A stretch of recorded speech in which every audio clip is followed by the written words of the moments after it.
complètement fou, quoi. Ouais. Écoute, changement de paradigme.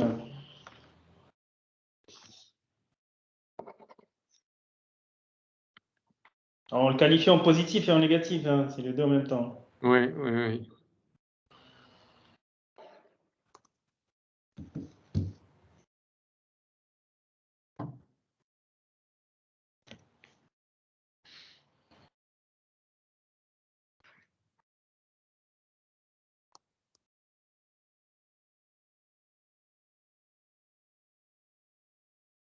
Si Mohamed est parmi nous, le cher président de l'OSIM, bonjour si Mohamed.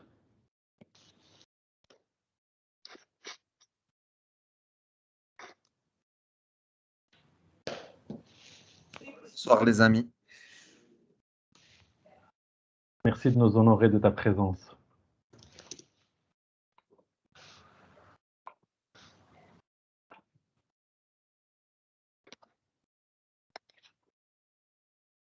On se donne encore 3 minutes. À 35, on démarre.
Parfait.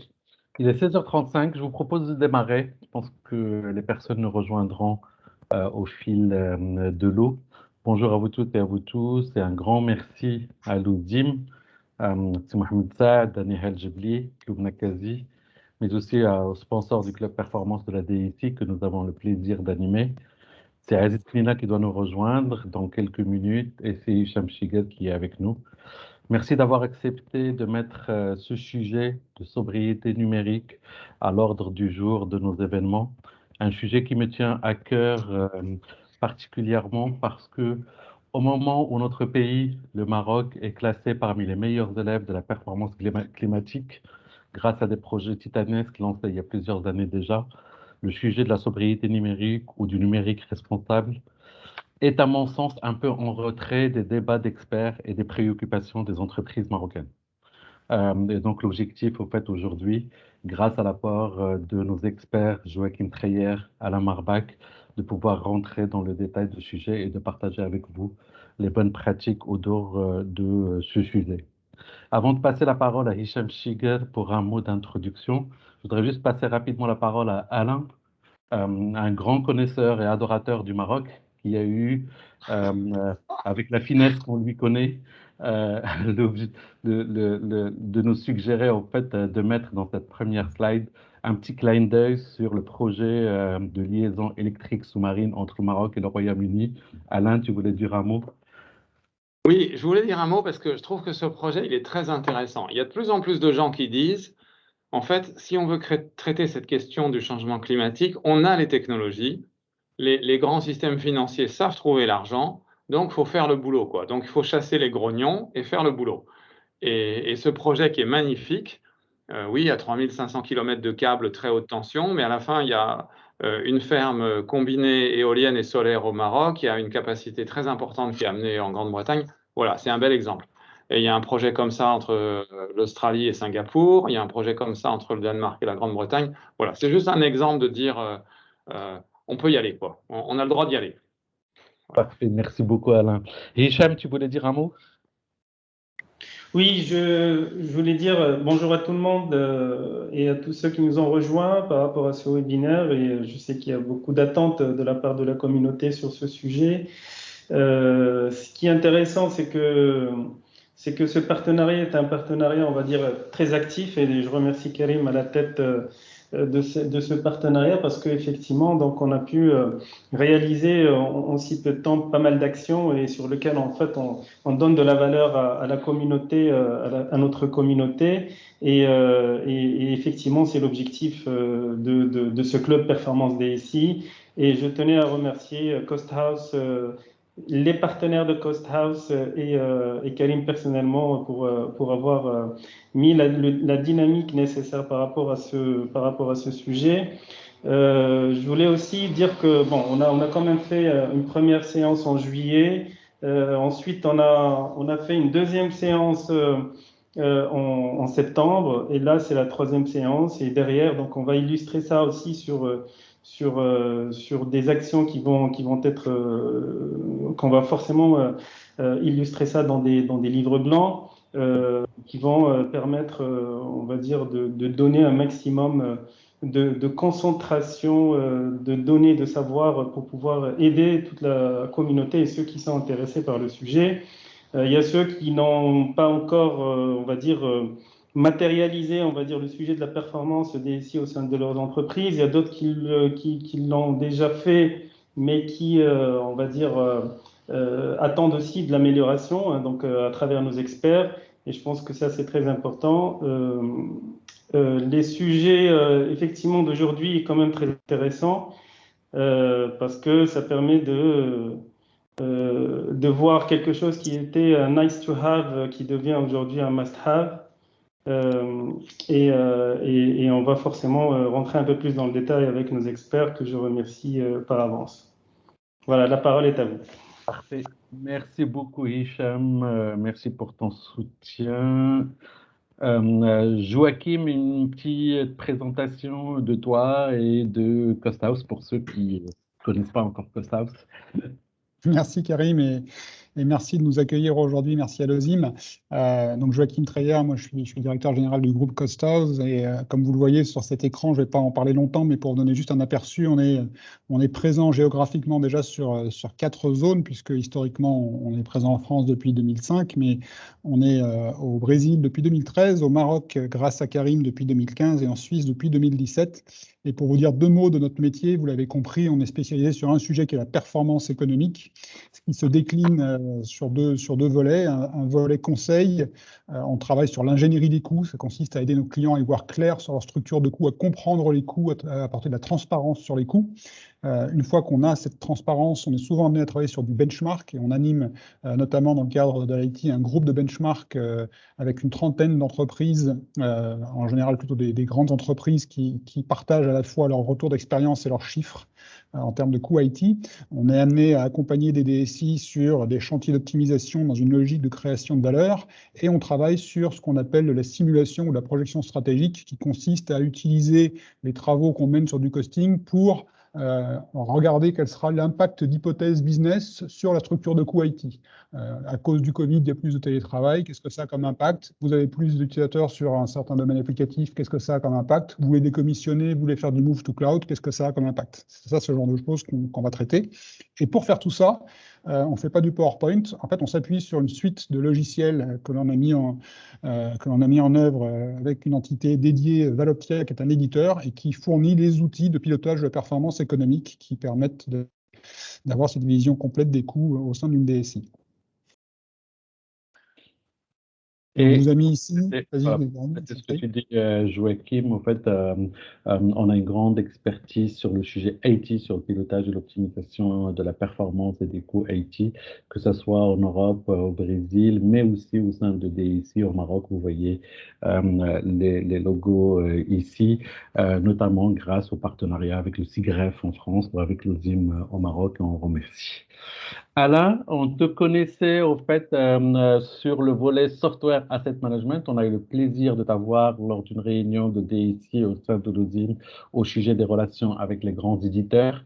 Aujourd'hui, tu es là en tant que patron délai, mais aussi de IJO, sa filiale qui travaille sur la responsabilité économique. Oui, je ne sais pas si j'ai bien fait pour que ça soit simple à comprendre, mais à partir du moment où LA était très connue sur la gestion des licences et des dépenses liées au cloud, et qu'on voulait partir avec l'ADN LA, c'est-à-dire on fait l'inventaire, on sait de quoi on parle en termes de licences et de cloud, mais par contre on veut faire un autre geste, c'est-à-dire qu'on veut aider le DSI qui se met au service de sa direction générale dans la question du bilan carbone, enfin dans la question de l'impact environnemental. Donc on a décidé d'avoir une autre marque. Mais IJO est une filiale à 99% d'élé, 99 pour des raisons techniques. Voilà. On l'a créée il y a 2 ans, et parmi nos clients, la DSI du ministère de l'Environnement en France, Engie, qui est très sérieux, la Maïf, Chanel, voilà, donc des gens plutôt sérieux. Et maintenant, quelque chose qu'on fait en commun avec Costa House au Crédit Agricole et dont je me réjouis beaucoup. Ce qu'on essaye de faire, c'est d'abord de mesurer, donc d'essayer de calculer le bilan carbone de la DSI, et puis ensuite, évidemment, d'établir le plan d'action, et éventuellement pour le DSI de présenter l'impact CO2 des services. Et c'est là où le travail avec Costa House est formidable. Élaborer une politique d'achat responsable, c'est-à-dire finalement le DSI, il a beaucoup de fournisseurs, il a des équipes, des cloud providers, des télécoms, voilà. Qu'est-ce qu'on fait de l'empreinte carbone de ces fournisseurs, comment on travaille, et puis éventuellement de la formation, de la sensibilisation, voilà. Je dois dire que aujourd'hui on dit des choses, mais je pense que dans 6 mois ou dans 1 an, on pensera qu'on était nuls à l'époque, quoi. Parce qu'on a tous beaucoup de progrès à faire, et nous les premiers, même si IJO, maintenant on est 6 et on essaie d'être très très spécialisé sur toute la compréhension de l'impact environnemental de la DSI. Voilà. Karim, si tu veux passer au slide d'après. Justement, on te laisse la parole, justement, Alain. Voilà. Alors, donc, on trouve à peu près partout dans la littérature que les émissions de gaz à effet de serre qui viennent du numérique sont à peu près de 4%. Voilà. On trouve aussi que Amazon Web Services, c'est un drôle d'animal parce que c'est une entreprise qui ne publie pas correctement son bilan carbone. On y reviendra, Amazon Web Services. C'est une entreprise qui a installé ses gros data centers en Virginie. Et donc, pourquoi elle le fait en Virginie? Parce que l'opérateur électrique va très vite à lui fournir des capacités électriques importantes. Et ces capacités électriques sont basées sur du charbon et des combustibles fossiles. Et donc, Amazon Web Services a Greenpeace sur le dos tout le temps. Et en même temps, c'est l'entreprise qui a signé les plus gros Power Purchase Agreement donc d'achat d'électricité renouvelable dans le monde. Et en France et en Irlande, ils ont des data centers qui sont déjà alimentés en électricité raisonnablement propre. Voilà. Et puis, on sait par exemple que les équipements d'une personne, c'est ce qui fait l'empreinte carbone, un portable, un téléphone portable. Voilà. Et en Europe occidentale, on est à 9 équipements par personne. Bon. En bas, je vous mets un graphique qui est intéressant. Dans le numérique, on est dans des espèces de poupées russes, c'est-à-dire tout le monde dépend de tout le monde. Les gens des télécoms dépendent des gens des serveurs et des routeurs genre Cisco, qui dépendent des gens des semi-conducteurs. Et il y a des bons papiers, j'ai quelques références à la fin du deck, et on pourra vous en trouver d'autres si vous voulez. Il y a un très bon papier de l'International Telecommunication Union qui montre que dans la mesure où tous les gens de l'écosystème sont en train de travailler, on va profiter des progrès faits par les autres. Mais on doit aussi faire sa part, quoi. Voilà. C'est un peu le sens de ce graphique.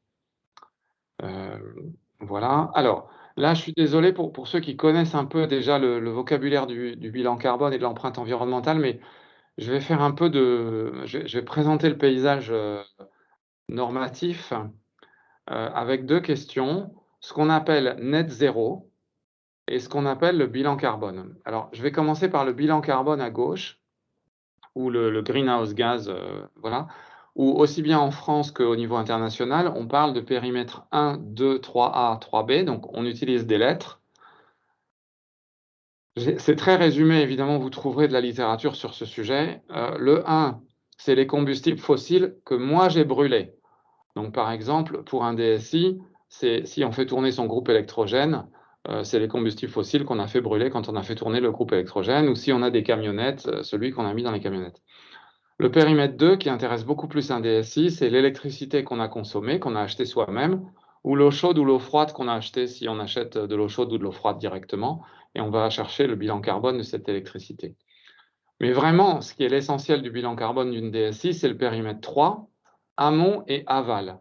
Donc je commence par l'amont qui est plus facile à comprendre, c'est les fournisseurs, donc les fournisseurs de biens d'investissement, des ordinateurs, des serveurs, les fournisseurs de prestations, des prestations de logiciels, des choses comme ça, de télécommunications, mais aussi les déplacements domicile-travail des employés, les voyages d'affaires, voilà, toutes ces choses-là. Et le périmètre 3 aval, il est plus compliqué à comprendre, et je vais faire un détour avec deux autres exemples. Si vous êtes un producteur de voitures, le 3B, l'aval, c'est l'énergie dont vos clients ont besoin. Donc en fait, c'est l'énergie que les gens vont mettre dans une Mercedes ou dans une Peugeot. Et en fait, évidemment, l'empreinte carbone principale d'une voiture, c'est le combustible qu'on met dedans. Pour L'Oréal, et j'aime bien prendre cet exemple parce que c'est les patrons de L'Oréal qui en parlent eux-mêmes, l'empreinte carbone principale de L'Oréal, c'est pas la fabrication du shampoing, mais c'est en fait l'empreinte carbone de l'eau chaude que les clients utilisent quand ils se rincent les cheveux.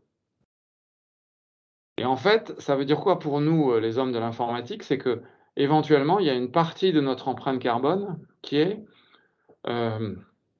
si l'application n'est pas user-friendly, donc si on ne fait pas du X ou du Y de bonne qualité, ça veut dire que nos clients qui utilisent une application, ils vont être plantés devant l'application, ils vont y passer du temps, et on pourrait dire que l'électricité que leur PC va consommer, c'est à cause de nous, que la clim qu'ils vont utiliser parce qu'ils sont dans un bureau et que l'application est mauvaise et mal designée, c'est à cause de nous. Donc voilà, pour un DSI, cette empreinte 3B est évidemment beaucoup plus basse que le 3A. C'est vraiment le 3A qui est important. Alors, l'approche net zéro, et je vous mets à la fin une vidéo qui a été faite par Carbone 4 et Jean-Marc Jancovici, qui est un peu, voilà, il se trouve que c'est une personne de mon âge, de ma promo et tout ça, mais c'est quelqu'un pour qui j'ai une énorme admiration, étant donné ce qu'il a apporté à l'approche du bilan carbone et qui est parmi les premiers a compris combien c'était grave. L'approche net zéro, elle a pour éviter qu'on mélange tout, et notamment quand les gens parlent de compensation. Donc, et là, on utilise des lettres. Donc, pilier A, pilier B, pilier C. Et c'est une approche qui commence à être très internationale aussi. Science-Based Target, par exemple, en parle aussi. Donc, le pilier A, c'est mes émissions. Donc, par exemple, pour LA et IJO, je vous ai mis en bas que nos émissions, c'est 120 tonnes en 2020. Et évidemment, si on veut s'occuper de la planète, il faut qu'on cogne ces émissions et qu'on les descende. Donc, on a comme objectif d'être en 2024 à 50. Et le problème le plus important, c'est l'empreinte carbone du bâtiment dans lequel on est et de la consommation d'énergie de ce bâtiment. Bon, évidemment, je pourrais compenser. Donc, je vais tout de suite aller sur le pilier C. Donc, je pourrais mettre de l'argent dans des forêts ou dans la régénération des sols.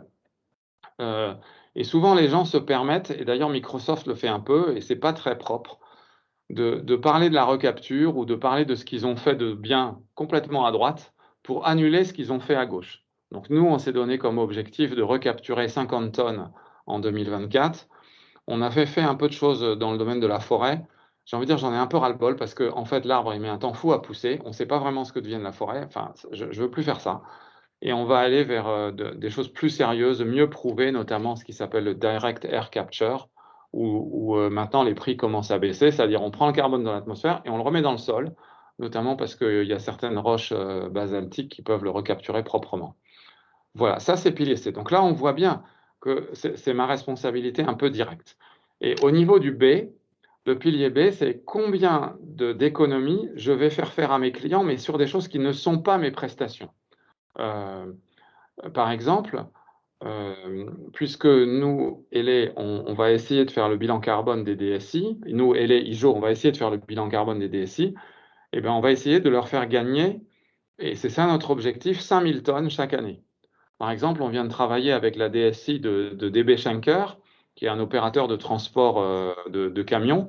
Donc, c'est des Allemands, ils sont dans le cadre du groupe, ils sont dans le groupe Deutsche Bundesbahn qui est très très sérieux sur ces questions d'empreinte carbone. Et donc, le DSI France a fait son empreinte carbone et on a vu qu'on avait avec lui un plan d'action qui pouvait lui permettre de gagner 80 tonnes. Voilà, c'est une petite entreprise, mais c'est clair, il a son plan d'action pour 80 tonnes de CO2 équivalent. Voilà comment s'emboîte le bilan carbone de quelqu'un et sa contribution à l'effort global. Est-ce qu'il y a des questions sur cette partie-là? Parce que c'est un peu, non? Ce que je vous propose, c'est de m'écrire vos questions sur le chat. Je vous serai votre porte-parole. Dans ce Voilà. cas-là, on poursuit la présentation. Alain. Très bien. Alors maintenant, les acteurs du numérique. Donc au fond, là, je pourrais m'adresser à un acteur du numérique, une boîte qui fait du SaaS ou une ESN, ou on pourrait aussi s'adresser à une DSI. Et dans ce contexte où c'est pas facile de faire l'empreinte carbone d'un service numérique, ce que j'aimerais bien vous proposer, c'est de dire que un acteur du numérique, il doit mesurer son empreinte et la réduire. Il doit informer les clients de l'empreinte carbone des services, parce que les DSI ont envie de savoir l'empreinte carbone d'une VM Azure, d'une VM AWS, d'un serveur Dell, d'un PC Lenovo. On doit aider peut-être les directions métiers, aider les DSI si on est une ESN à réduire leur empreinte carbone. Voilà. C'est peut-être que le directeur général va se tourner vers la DSI pour que le directeur RSE, il ait un truc un peu solide, quoi. Par exemple, SAP a sorti des modules pour gérer l'empreinte carbone de la supply chain. Et attention, quoi, ServiceNow est en train de sortir un module pour gérer l'empreinte carbone de la supply chain. Voilà. Et EcoVadis et Ariba, et tout le monde va s'y mettre, quoi. Donc à la fin, c'est le DSI qui va se trouver avec un nouveau métier qui est la consolidation de l'empreinte carbone de la supply chain. Voilà, donc il y a aussi cette question-là. Et puis, je trouve que puisqu'on est dans un effort collectif, il faut essayer de réfléchir à qu'est-ce qui est open source finalement et qu'est-ce qui n'est pas open source. Voilà, l'approche que nous, on a choisie et je pense que c'est la seule qui est raisonnable. C'est si j'ai travaillé avec quelqu'un, je partage entièrement tout l'intérieur de la machine, tout le coffre, tout le moteur, comment on a fait les choses. Surtout, si vous n'êtes pas d'accord, dites-moi pourquoi vous n'êtes pas d'accord. Voilà. Mais quelqu'un qui prend mes données puis qui grommelle dans son coin, je trouve pas ça très sympa. Donc il faut qu'on mette en open source les choses. Par contre, après, au moment où il y a du travail, oui, il y a du travail. Donc là, il faut que tout le monde soit payé pour le travail qu'il fait. Voilà un petit peu la philosophie ou les grandes attentes. L'OSIM s'inscrit complètement dans Complètement là-dedans, oui, je crois que cette c'est bien. d'où l'intérêt de cette présentation super Voilà. intéressante. Alain. Voilà. Je ne vais pas détailler ce slide, mais vous pouvez l'utiliser après. Ici, vous avez un slide très connu du GHG protocole qui dit tout ce qu'il y a dans le périmètre 1, périmètre 3, indirect, upstream, vous voyez le 3A et downstream, le 3B. Et à droite, j'ai mis en quoi une DSI était concernée. Je vous propose de ne pas passer de temps sur ce slide. Et là, je vais rentrer dans quelque chose d'un peu plus important sur le plan théorique aussi. Donc, il y a un monsieur qui est très important. Alors, disons que les gens qui font de la recherche sur la question de l'empreinte carbone du numérique et qui sont très sérieux, ils sont à Berkeley. Et vous pouvez faire des recherches et je vous mets en lien les articles de blog de Jonathan Koumé et un article important de Eric Mazanet. Jonathan Koumé, il a dit la chose suivante. Il a dit il y en a ras-le-bol de tous les gens qui prédisent que la consommation d'électricité va s'écrouler à cause du numérique. Parce que ça n'est pas la réalité. Ça n'a pas été la réalité au cours des 20 ans passés. Et pourquoi? Parce que de la même manière qu'il y a la loi de Moore qui fait des semi-conducteurs de plus en plus fins, évidemment, il y a de moins en moins d'énergie pour le même calcul. Parce que si en ayant des semi-conducteurs de plus en plus fins, on passait beaucoup plus d'énergie, c'est-à-dire si je multiplie par 4 le nombre de processeurs, et si je passe 4 fois la même énergie dans le processeur il va juste cramer, quoi. Donc en fait, la loi de Moore, elle s'accompagne aussi de ce que les collègues de Koumé disent, la loi de Koumé. Lui, il est un peu moins, il n'est pas du tout prétentieux, mais je pense que ça vaut la peine de dire ça. C'est que en fait, les gains globaux en énergie électrique sur le numérique vont très très très vite. Et en fait, si nous, les professionnels de l'IT, on dit des choses, il faut qu'on fasse très attention à de quelle année on parle. Voilà. Par exemple, vous avez en bas le graphique que Eric Mazanet a fait Donc Eric, il fait des comptages pour le nombre de compute instances. Donc en fait, c'est les VM, hein. C'est aussi bien les serveurs physiques. En 2010, évidemment, c'est des serveurs physiques. Mais 2018, il y a beaucoup de VM. Et quand il dit double demand, en fait, on est déjà dessus en 2021. Il dit, ben voilà, on sera aux alentours de 700 millions de machines virtuelles dans le monde. Donc en ce moment, quoi, on est aux alentours de 1 milliard de machines virtuelles dans le monde. Et ce 1 milliard de machines virtuelles dans le monde, vous voyez à quoi ça sert? À des serveurs. Enfin, l'électricité sert à des serveurs. Vous voyez, c'est le graphique du bas. Et dans quel type de data center c'est? Toujours le troisième graphique, là.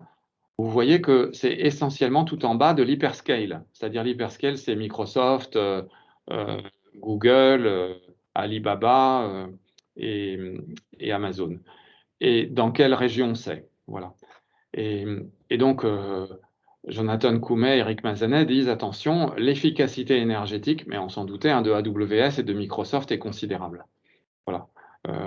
C'est ça que ça veut dire. Donc ça, ce qui est intéressant, c'est que ça, c'est une approche top-down.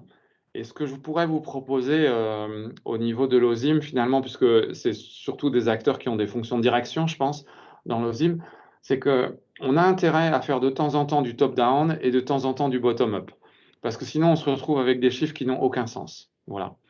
Par exemple, c'était très intéressant pour nous, quand on a bossé avec NGIT, d'avoir les... Alors, il se trouve que le data center de NGIT est opéré par Equinix, et il est opéré par Cofeli en Belgique, Equinix en France. Et Equinix est très sérieux avec des compteurs électriques sur toutes les baies. Donc ça nous a permis de complètement recouper la consommation électrique de tous les serveurs dans toutes les baies, de toutes les VM, et de retomber sur nos pieds et de voir si on était aligné avec les données de Mazanet. Et heureusement, on était aligné, quoi. Mais le DSI de NGIT, par exemple, il pleurait au sens, enfin, il dit ça de façon très courtoise, hein, mais au sens, puisque j'arrive pas à travailler avec les gars de la sécurité sur la virtualisation de la sécurité au sein d'Engie, hein, donc notamment la virtualisation des réseaux, et ben je me retrouve avec une densité, donc très peu de machines par serveur en moyenne sur l'ensemble d'Engie, alors que quand je vais chez Amazon et Microsoft, j'ai le droit de le faire. Et du coup, évidemment que l'empreinte énergétique d'une VM chez AWS et Azure est meilleure, puisque eux densifient, alors que nous, on n'a pas fait le travail de densifier, qui est difficile, hein, très difficile. On reparlera de ça tout à l'heure. Voilà, si j'arrive sur le slide d'après. Bon, ici, je vous ai fait un slide pour essayer de parler de ce qui est public à propos de AWS, Google et Azure. Et on fait des travaux avec des clients qui ne sont pas publics. Donc, parfois, j'ai pu retrouver dans des documents publics de Azure et d'AWS. Donc, dans ce cas-là, j'en parle. Bon. Alors, je vais commencer à droite avec Microsoft. Ce qui est très intéressant dans Microsoft, c'est que, alors, ils ont publié leur bilan carbone, qui est 11 millions de tonnes CO2 équivalent. Ils l'ont publié sur la plateforme la plus sérieuse dans le monde, qui est une plateforme britannique qui s'appelle CDP.net, Carbon Disclosure Project. Donc, ils disent, voilà, nous, on fait 11 millions. Là-dedans, en fait, quand on décortique avec différentes publications et on recroise, ça c'est nous, on s'aperçoit qu'en fait, il y a 5 millions de tonnes qui concernent la Xbox et les tablettes Surface. Parce qu'eux aussi, finalement, ils fabriquent du matériel. Et il y a 6 millions de tonnes qui sont leurs bâtiments, leurs data centers, leurs serveurs et toute l'énergie, tous les voyages et tout ça. Voilà. Du côté de Alphabet, ça va pas, quoi. Ils n'ont rien publié. C'est tout Alphabet, enfin, c'est une grande soupe. Du côté d'Amazon, ça va pas non plus. Ils ont publié un grand truc qui s'appelle, enfin, qui est l'empreinte carbone de toute Amazon, mais c'est le bazar parce que, évidemment, là, ils s'intéressent que à la valeur ajoutée spécifique d'Amazon. Ils n'ont absolument pas pris l'empreinte carbone de tous les objets qui sont vendus sur Amazon. Alors, il faut bien reconnaître que tous, ils ont des climate pledges fantastiques, hein, c'est-à-dire les milliardaires racontent des choses fantastiques, mais ils sont très hésitants à nous donner, à nous les DSI, enfin les gens de l'IT, ce dont on a besoin. Pour une raison très simple. Par exemple, dans une réunion publique en France avec le SIGREF, les clients avaient dit à Microsoft, écoutez, on aimerait que vous nous disiez quelle est l'électricité qui est derrière chaque région, puisque Microsoft est découpé en une soixantaine de régions, pour que quand nous, on pose nos VM dans une région, on puisse savoir si c'est de l'électricité à base de charbon, de nucléaire, d'éolien et tout ça. Et Microsoft a répondu d'une façon extrêmement naïve et touchante, non, non, mais on va certainement pas faire ça, parce que si on fait ça, vous allez choisir les régions où l'électricité est propre. Et, et j'ai envie de répondre, mais oui, mon gars, c'est bien ça qu'on veut faire. C'est absolument ça qu'on veut faire. Alors, Google a un climate pledge phénoménal. Ils prétendent qu'ils sont climate neutral, alors que, en fait, c'est certaines parties très spécifiques. Donc, c'est un peu d'électricité pour le moteur de recherche. Mais ils ont créé un Google Cloud Region Picker où vous pouvez choisir la région dans laquelle vous posez vos VM. Mais là, froidement, sans aucun complexe, c'est plus cher si vous êtes dans une région à l'électricité propre. Point final, quoi. Indépendamment du coût de revient. C'est vraiment Donc, Hicham, je ne vois pas votre question en entier, donc peut-être que je vais ouvrir la partie conversation pour la voir en entier. 2 secondes. Ah oui, oui, oui, oui. Sommes-nous capables de calculer? Ben oui, ça va être la fin de la... C'est une question importante et ça va être la partie, quand on va basculer, je vais redonner la parole à Joachim tout à l'heure et ça sera le sujet. Comment on peut faire la granularité de l'empreinte carbone? Voilà. Maintenant, ce qui se passe, c'est que Microsoft a sorti un calculateur et ce calculateur est assez sérieux. C'est-à-dire que, vous savez, chez Microsoft, vous allez donner des numéros à vos services, vous allez accrocher des VM à ces numéros, vous allez avoir une facture avec ces numéros, et maintenant, Microsoft vous fait l'empreinte carbone de chacun de vos numéros. Alors, pour éviter que vous puissiez... Alors, ce qui est très bien dans ce qu'a fait Microsoft et qui va mettre la pression sur les autres, c'est que Microsoft se ramène au physique. C'est-à-dire, il ne s'occupe pas du fait que vous payez plus ou moins en fonction du plan tarifaire, de est-ce que c'est une machine temporaire ou pas. Il est allé chercher votre usage physique réel. Il n'a pas envie de vous dire la vérité sur la densification. Ils ont même dit d'ailleurs, si on vous le disait, ça n'irait pas parce que vous vous rendiez compte que comme on est en train d'investir, nos machines ne sont pas tellement chargées. Sur le plan moral, d'ailleurs, c'est une question importante, je trouve. Mais ils ont créé un truc qui s'appelle les Cloud Units. Et vous avez deux calculatrices. Vous avez une calculatrice qui vous donne les données financières et une autre calculatrice qui vous donne les données carbone. Et si vous êtes en Enterprise Agreement, et certainement parmi les membres de l'OSIM, vous êtes beaucoup à être en Enterprise Agreement, vous avez le droit d'accéder à la calculette Azure pour voir votre empreinte carbone service par service. Et donc là, soit vous vous amusez à croiser les deux choses, le financier et le carbone, voilà, soit on peut vous aider pour petit à petit avancer. Voilà. On va passer au slide d'après. Voilà, donc là, je vous ai sorti quelques screenshots de la calculatrice carbone, mais Microsoft progresse très vite et vraiment, il donne beaucoup d'informations et je pense qu'il met une énorme pression sur AWS. Et je crois, donc on est en train de travailler là-dessus, je pense que la quantité d'informations qu'il a données des deux côtés, à la fois sur les cloud units en faisant des moyennes mensuelles et sur les finances en ayant des choses à la journée, fait qu'on va pouvoir retrouver nos petits un petit peu plus. Et de toute façon, une autre chose que je voudrais dire à propos du sérieux de la démarche de Microsoft dans la profondeur, quoi, dans le temps, c'est que par exemple, aujourd'hui, ils ont des certificats d'achat d'électricité renouvelable. Sauf que certains de leurs data centers sont dans des zones où, la nuit, par exemple, ils n'ont pas d'électricité renouvelable. Et Microsoft a publié dans son dernier rapport au CDP, la Sustainability, que finalement, ils voulaient être en situation de ne jamais acheter de l'électricité basée sur de l'électricité fossile. Et puisque la grid, donc les infrastructures dans les différents pays ne leur permettaient pas de le faire, ils allaient eux-mêmes acheter le stockage d'énergie pour leur data center de façon à être sûr d'être 100% en électricité renouvelable dans le futur. Voilà. Donc, ce que je voulais essayer de dire là dans ces... Alors, il y a un slide après qui est important. Voilà. C'est à propos de... Alors, et à la fin, est-ce que le cloud, c'est bon pour la planète? Je dirais qu'en moyenne, avec les calculs que nous on fait, parce que bon, on n'est pas face aux clients typiques, on est essentiellement face à des grands groupes. Donc, je ne sais pas comment vous êtes, mais chez nos clients, on trouve la plupart des clients, quand leurs data centers sont bien chargés, qui sont à 8 vCPU par corps physique. C'est-à-dire quand même, vous travaillez, enfin, entre 6 et 8 vCPU par cœur physique. Et en fait, Microsoft et AWS sont un peu moins chargés que vous-même quand vous êtes très chargé. D'accord? En virtualisation, ils sont un peu moins chargés que vous.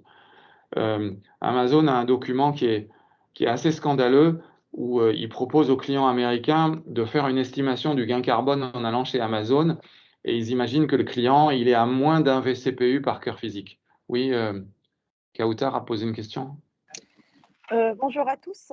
Je voulais juste vous parler concernant cette partie-là, c'est qu'on a assisté à un séminaire la semaine dernière avec le fameux Luis Noges, qui nous a confirmé dans sa présentation comme quoi le cloud il est beaucoup plus bénéfique et qu'il est effectivement dans l'optique carbone, empreinte carbone, pour la simple raison que le fait de mettre des serveurs physiques, par exemple, ou du cloud dans chaque entreprise, ça nous pousse à avoir plus de matériel. Alors, quand c'est du cloud AWS, Google, etc., oui, c'est une grande installation, mais ça ne consomme que 30% de ce que peut consommer toutes les entreprises mondiales si elles font les serveurs chez elles et qui n'utilisent pas le cloud. Oui, ben, je suis un petit peu grognon là par rapport à ça, moi, si vous voulez. C'est-à-dire que à la fin, super, ben, montrez vos chiffres. Parce que comme AWS n'a montré aucun chiffre, et comme il y a un taux d'investissement très élevé, et c'est vrai, ils font des choses très intéressantes. Par exemple, AWS va répliquer 3, 4, 5 fois les choses. Donc, ils vont avoir beaucoup plus d'équipements. Donc, très bien. À vérifier. À vérifier. Mais l'empreinte carbone moyenne américaine n'est pas bonne, de l'électricité américaine. Celle de la Virginie Alley, là, la fameuse endroit où tous les data centers d'Amazon sont installés, est absolument lamentable. L'empreinte carbone moyenne du Maroc est meilleure que l'empreinte carbone d'AWS en Virginie. Donc, vous pouvez commencer à vous mettre ici dans le carré à gauche, là. Si vous avez un data center chez vous en électricité très décarbonée, ou dans une zone du Maroc où c'est très décarboné, et vous passez chez AWS en Virginie, bah déjà, vous partez dans la mauvaise direction, quoi. Il y a absolument aucun doute. Voilà, parce que pour un data center, c'est essentiellement l'électricité qui est la source, qui fait 80% de l'empreinte carbone. Voilà. Après, selon le taux de virtualisation, ben on en a parlé. Si vous êtes en très faible virtualisation et que tout est always on, évidemment, c'est pas bien. Mais si vous êtes déjà très virtualisé chez vous, mais que vous achetez des instances chez AWS, mais en fait, voilà, vous les éteignez jamais, vous avez acheté des réserves instance qui tournent pas, ben vous prenez la flèche rouge, quoi. Voilà. Et puis enfin, il y a la question du renouvellement des équipements. Si on est typiquement en France où à cause du nucléaire, on a une électricité très décarbonée, le renouvellement, parce que les équipements ont une empreinte carbone très forte, le renouvellement est un problème. Donc, passer d'une situation où vous avez une longue durée de vie à une situation où vous êtes en renouvellement rapide, c'est pas très bon. Alors, les opérateurs de cloud disent qu'ils gardent leur équipement 6 ans. OVH dit qu'il prend les nouveaux serveurs qu'il fabrique, il les met sur les dedicated private clusters. Donc, par exemple, moi, j'ai 3 machines physiques de OVH avec une virtualisation VMware, Vim, enfin, je suis bien équipé. Mais ça, je sais que c'est des serveurs neufs. Et à côté, j'ai plein de commodités qui sont sur des serveurs recyclés, qui sont des offres So You Start, c'est des serveurs qui ont plus de 10 ans, quoi. Des sites web sans intérêt, des choses comme ça. Voilà, donc on peut réfléchir. Et si par contre vous êtes en électricité carbonée, oui, là, il faut renouveler rapidement parce que vous allez bénéficier d'un microprocesseur qui tourne mieux, quoi. Voilà. Voilà. Donc, ça dépend. Voilà. Alors, ce qu'on a essayé de faire aussi, c'est de dire que l'empreinte carbone d'une DSI, elle est composée de 6 morceaux. Ce qui est classique et qu'on surveille déjà tous, je pense, depuis longtemps, c'est les data centers. Donc, alors non seulement l'électricité, le PUE, la climatisation, mais aussi les serveurs, les switches, voilà. Bon, il y a beaucoup d'acteurs qui sont capables de vous aider sur les data centers et il y a Cisco, par exemple, on lui demande, il vous donne les empreintes carbone des équipements. Dell, Lenovo, HP font des choses. Voilà, c'est pas mal. On peut travailler. Et puis, vous pouvez avoir des compteurs, donc vous pouvez savoir où vous en êtes. Du côté du poste de travail, là, dans la mesure où on ne s'en sert pas beaucoup de nos postes de travail. L'empreinte carbone est en fait énorme. Ça a été notre surprise chez Engie IT.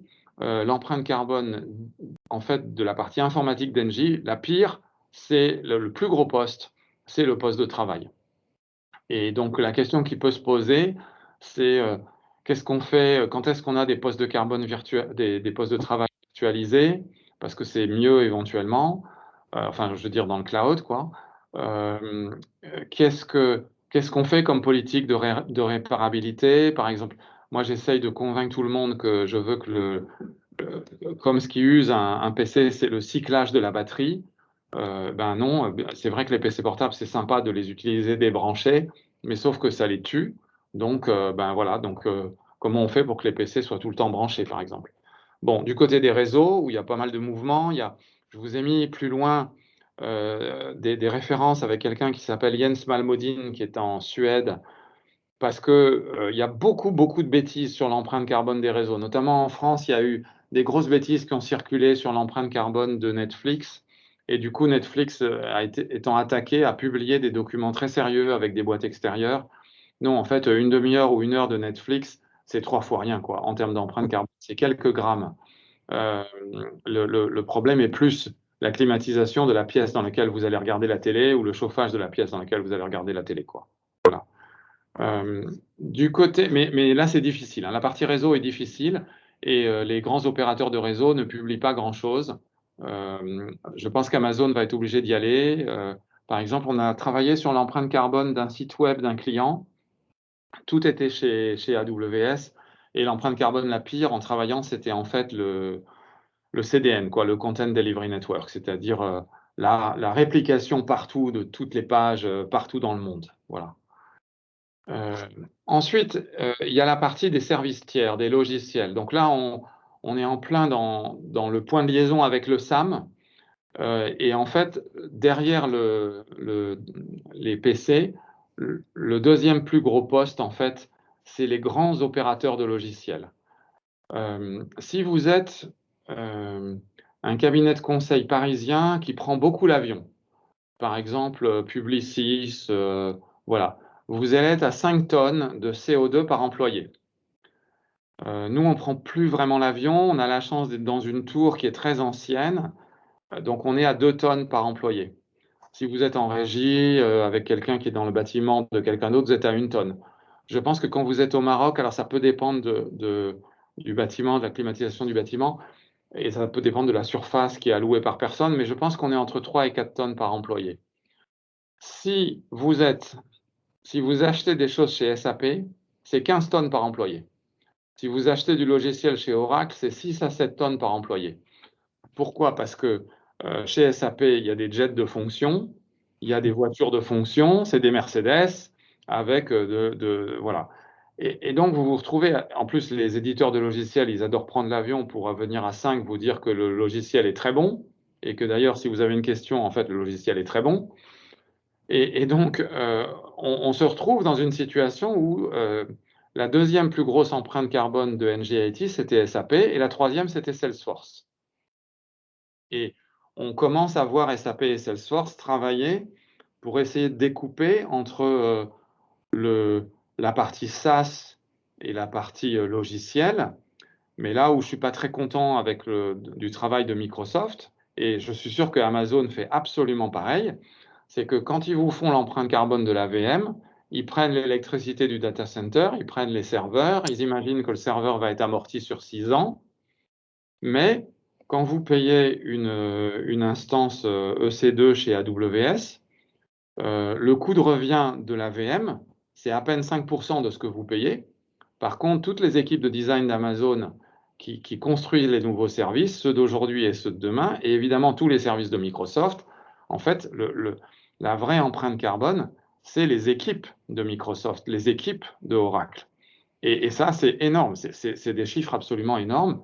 Et on estime que quand Microsoft annonce son empreinte carbone dans la calculette, il faut pratiquement doubler cette empreinte carbone pour prendre en compte les équipes de Microsoft qui ne sont pas prises en compte dans la calculette. Voilà. Enfin, vous avez les équipes et les empreintes carbone des équipes. puisque 50% des dépenses de la DSI, c'est des équipes. Et là, on est tout de suite confronté à la question du bâtiment et de la localisation. Par exemple, Atos, qui est assez sérieux et qui a posé sa déclaration au CDP, donc au Carbon Disclosure Project, a découpé Atos par zone géographique. Et vous avez l'empreinte carbone de Atos India, et qui est, donc on est en offshore, avec une électricité qui est très mauvaise, très très carbonée, et donc on est à 5 tonnes de CO2, alors même que les mètres carrés par ingénieur sont très très petits, quoi. Voilà.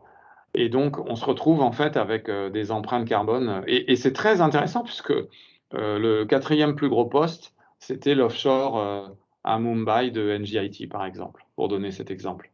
Voilà. Enfin, l'empreinte carbone des clients finaux, c'est-à-dire, puisque nous, les DSI, on fournit quelque chose aux clients, on a fait quelques travaux. Bon, ça reste très faible, quoi. On n'est pas du tout dans la situation d'un vendeur de voitures dont l'empreinte carbone réelle, c'est l'essence qu'on met dans la voiture ou L'Oréal avec l'eau chaude du shampoing. Voilà. Voilà. Mais donc, vous voyez que finalement, pour faire l'empreinte carbone, on se retrouve avec une vision globale. Je ne sais pas ce que j'ai comme slide derrière, je ne me souviens plus. C'était pour... Oui, ici, c'est des points de vigilance, je vais les sauter. Derrière, si tu veux, merci Karim, il y a une série de questions, je vais aussi les sauter, parce que je trouve qu'une fois qu'on a, et on va continuer à les sauter, voilà, une fois qu'on arrive à ce point-là, on dit, bah, ok, je me suis retrouvé, je vais donner la parole à Joachim, parce que finalement, on se rend compte qu'on est obligé de prendre la totalité de la DSI, parce que les endroits où l'empreinte carbone est forte, eh bien, ils ne sont pas exactement aux endroits où on attendait, quoi. C'est-à-dire le PC, le logiciel, les équipes. Et finalement, on s'aperçoit que le travail qu'on est en train de faire pour la performance économique, il va nous servir aussi pour l'empreinte carbone. Et Joachim, voilà, je te donne la parole. Très bonne transition, Alain. Et ça permet justement aussi de rebondir sur la question de Hicham tout à l'heure sur comment mesurer, piloter et éventuellement réduire en fait, l'empreinte carbone des DSI. Joachim, à toi la parole. Merci Alain, merci Karim. Donc pour faire la transition, effectivement, le sujet a été parfaitement posé par Alain et on voit bien qu'en termes de bilan carbone, on va prendre en compte l'ensemble des ressources sur lesquelles s'appuie une DSI. Et au final, quand on regarde les questions qui nous sont posées par les DSI en termes de pilotage de la performance économique, on est toujours sur une problématique qui est de dire on veut comprendre quel est le coût complet des services mis à disposition, on veut donner de la transparence au coût, on veut voir comment on peut éventuellement refacturer ça à des clients. Donc on est vraiment sur cette logique de dire on ne veut pas se limiter à une vision des dépenses par nature, mais on veut aller vers une compréhension des coûts complets. Et si je transpose ça dans une logique de performance environnementale, comme l'avait abordé Alain, on va se poser des questions similaires qui vont être de dire finalement, j'ai combien d'émissions de kilogrammes de CO2 par service IT mis à disposition par la DSI? Quel va être l'impact pour les différents métiers? Quels vont être les leviers pour optimiser ces émissions, pour les réduire? Et donc, en fait, on peut transposer de façon assez directe les questions qu'on se pose en termes de performance économique pour les poser de la même façon en termes de performance environnementale. Et c'est ça qui va faire le lien avec la slide d'après, Karim, qui est celle qui reprécise le rôle d'un modèle économique IT. On va voir pourquoi il sera utile dans une logique environnementale.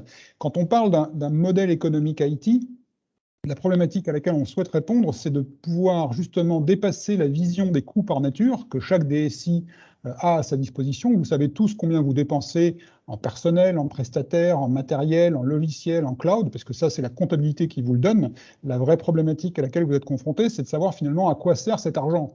Je suis un peu provocateur en disant ça, mais vous savez tous combien vous dépensez, mais est-ce que vous êtes capable de dire quel est le coût complet des services rendus pour chacun des métiers qui utilisent les services IT que vous mettez à disposition? C'est moins évident. Et c'est là qu'un modèle de coût IT va avoir un rôle important, puisqu'il va vous permettre précisément de passer de cette vision des coûts par nature à une double vision, une vision opérationnelle qui correspond à une logique d'activité de l'IT, dans laquelle vous allez pouvoir vous comparer entre vous pour dire finalement qu'est-ce que ça pèse chez moi le fait de faire de l'exploitation, du support, des projets, de la gouvernance, de l'architecture, qu'est-ce que pèse le stockage, qu'est-ce que pèse les infras, qu'est-ce que pèse le IaaS, le PaaS, etc. Donc là, on est sur une vision très opérationnelle.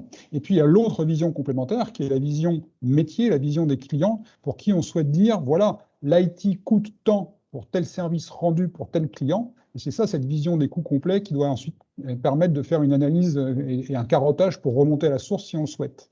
Et donc, ce qu'on vient de dire là en termes de modèle de coût IT, on peut le transposer de façon assez directe sur la logique finalement de performance environnementale, en considérant que les ressources qu'on va injecter dans un modèle ne seront plus des dirhams, mais seront des émissions de gaz à effet de serre. Et dans ce cas-là, on va pouvoir appliquer la même logique.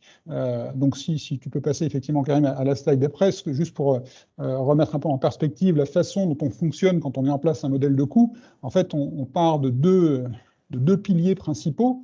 Le premier à gauche, qui est une méthode finalement d'allocation des dépenses, qui est une méthode qui s'appuie sur une logique de consommation. On part du principe que les métiers vont consommer des services IT mis à disposition par la DSI. On va mesurer cette consommation via des unités d'œuvre qui doivent être des choses compréhensibles par les métiers. On va mesurer ça par un nombre d'utilisateurs, un nombre de bulletins de paye, un nombre de transactions, des choses que le métier peut comprendre.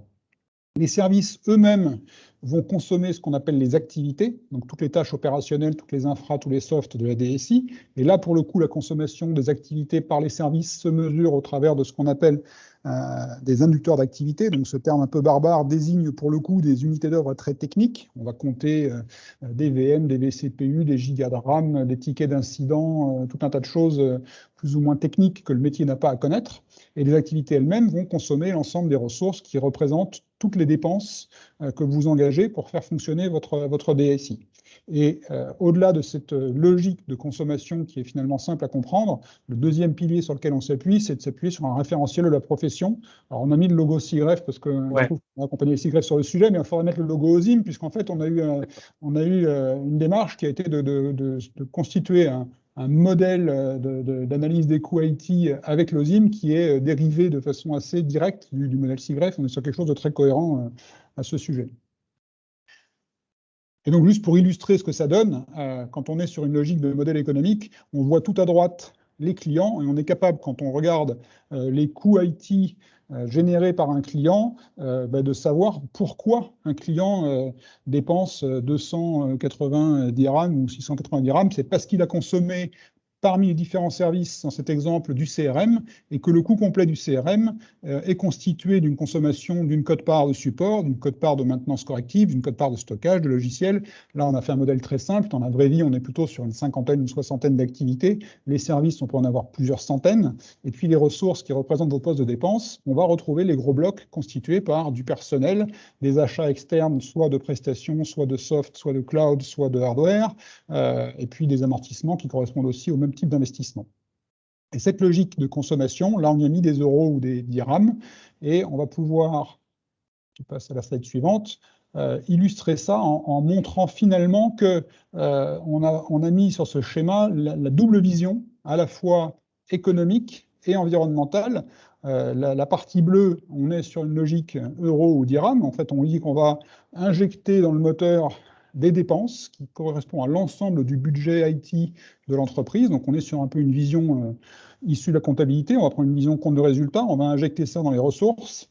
Et le modèle de coût va nous permettre de connaître les coûts unitaires des différentes activités, les coûts unitaires des différentes infrastructures, qu'on soit en mode cloud ou en on-prem.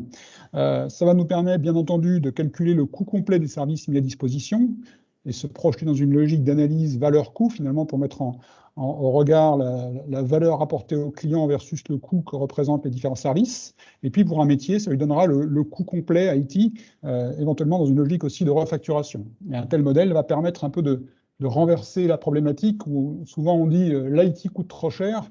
En fait, ce n'est pas l'IT qui coûte trop cher, c'est les demandes des métiers qui génèrent des coûts IT importants potentiellement. Et donc, avoir un dialogue vertueux avec le métier pour qu'il comprenne ce que sa consommation induit en termes de coûts va être important. Et si je prends la partie basse de la slide, en fait, on va regarder exactement la même mécanique en y injectant cette fois-ci non plus des dirhams, mais des émissions CO2 issues d'un bilan carbone détaillé comme le présentait Alain, qui va nous permettre d'allouer en fait toutes ces émissions carbone selon la même logique de consommation pour avoir une vision des émissions par service mis à disposition, puis par métier utilisateur de l'IT au sein de l'entreprise. Et donc, on a finalement un même modèle pour une double analyse, une analyse euro et une analyse carbone. Et les KPI financiers que l'on avait jusqu'à maintenant deviennent aussi, dans ce cas-là, des KPI carbone pour piloter les choses. Donc, juste peut-être, Joachim, avant de passer à la slide suivante, pour rebondir sur la question de Hicham. Donc, au fait, la démarche est de calculer, au fait, le bilan carbone de la DSI en prenant les différentes sources de ces bilans carbone, comme les a détaillé Alain tout à l'heure, et derrière, à travers un modèle analytique qui sert déjà pour la ventilation des coûts informatiques, éventuellement les refacturer, de pouvoir disposer l'empreinte carbone par activité, de l'empreinte carbone par service applicatif mis à disposition du métier, et puis éventuellement par métier dans une perspective de responsabilisation des métiers. On est vraiment sur une démarche extrêmement similaire dans les deux modes, puisque dans un cas, on va raisonner dans une logique de compte de résultat qui consiste à lisser les dépenses dans le temps en fonction de la durée d'usage d'un équipement. Donc, si je prends un serveur, on va tenir compte d'un amortissement sur 3, 4, 5 ans, ça dépendra de sa durée d'amortissement liée à l'usage qu'on en fait. Et en fait, si on regarde la partie carbone, on va raisonner de la même façon. C'est-à-dire qu'on va prendre l'ACV, donc l'analyse cycle de vie de l'équipement en question, et on va tenir compte d'une répartition de cet ACV sur la durée d'utilisation de l'équipement de la même façon, pour considérer qu'en réalité, on veut bien avoir une vision des émissions carbone qui soit aussi stable dans le temps en fonction de l'usage des équipements que l'on peut avoir. Et l'idée, comme disait Alain aussi, c'est de tenir compte de la réelle consommation électrique de ces différents équipements, et pas seulement de ce que va indiquer un constructeur qui sera issu de je ne sais quelle étude qu'il aura fait dans un pays qui ne sera pas forcément avec les mêmes conditions de fourniture d'énergie que celles dont vous pourriez disposer au Maroc. Donc voilà, l'idée, c'est vraiment d'avoir un modèle qui serve aux deux et qu'on peut industrialiser. C'est-à-dire que quand vous avez mis en place un modèle de coût IT, eh ben vous avez été obligé d'intégrer des données financières issues de votre ERP, issues d'un outil de RH, un outil achat. Vous avez été obligé d'intégrer des données techniques issues d'une CMDB, d'un outil de ticketing, d'un outil de saisie des temps. Et là, l'idée, c'est d'y rajouter des données d'émissions carbone détaillées qui seraient typiquement travaillées avec l'aide de IJO, de façon à ce que tout ça soit pris en compte dans un moteur de costing ou d'allocation qui va permettre à la fois de présenter une vision des flux financiers, mais aussi une vision des émissions carbone avec leur analyse. Et peut-être aussi pour faire un retour d'expérience sur l'intérêt d'avoir ces deux visions côte à côte. On avait travaillé, alors ça remonte à quelques années, mais c'était intéressant, avec le CEA, donc le Commissariat de l'énergie atomique, sur cette approche.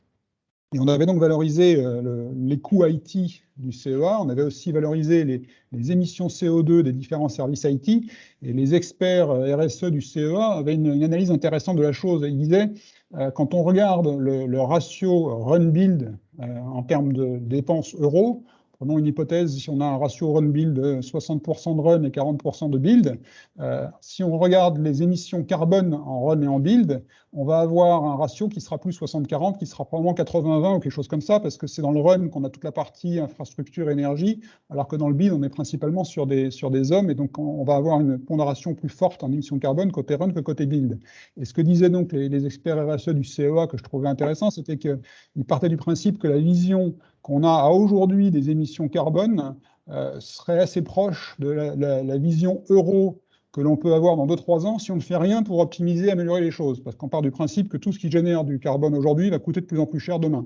Et donc cette vision-là était intéressante. Alors je ne sais pas si elle reste vraie en fonction des durées qu'ils avaient annoncées, mais c'est intéressant de pouvoir projeter cet équilibre en regardant le positionnement euro CO2 des différents services qui sont rendus. En fait, ce que tu dis, Joachim, c'est qu'en plus de sauver la planète, le fait de mesurer, piloter et réduire son empreinte carbone est un levier de performance économique pour les DSI également. En tout cas, c'est un indicateur à prendre en compte, c'est-à-dire que si on ne fait rien, on s'attend à ce qu'il y ait des choses qui coûtent de plus en plus cher. Ouais. Je crois qu'il y a Alain qui avait un commentaire, mais ton micro est coupé, Alain. Alain, ton micro est coupé. Oui. Merci, j'ai remis le micro. Oui, il y a plusieurs choses qui sont très contrastées dans cette question-là, c'est-à-dire que quand on fait de la performance énergétique sur un bâtiment, on sait que les temps de retour sur investissement ne sont pas sympas, hein. C'est-à-dire qu'il faut 10 ans, 15 ans, voilà. Les temps de retour sur investissement CO2 pour la DSI, sont pas sympas non plus. Et on est quasiment dans la même situation que pour le logiciel, c'est-à-dire qu'il y a des choses à faire à très court terme. Donc à très court terme, c'est si j'ai des VM chez AWS, j'essaye de les éteindre, de bien les gérer et tout ça. Il y a des choses à faire à moyen terme.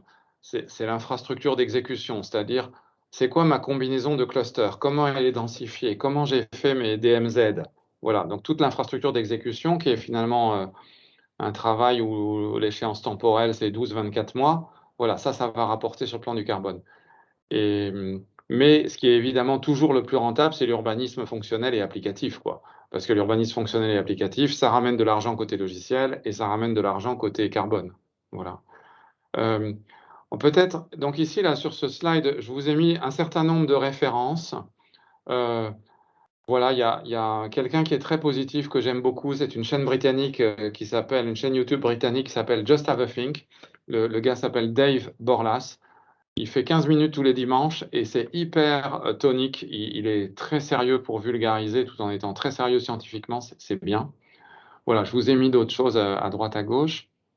Moi, je dirais que si on retourne vers peut-être la première question de la sobriété, c'est-à-dire je veux réduire mon bilan carbone, aujourd'hui, peut-être que je dirai des choses différentes dans le futur, hein, mais aujourd'hui, ça se joue sur quelques questions clés.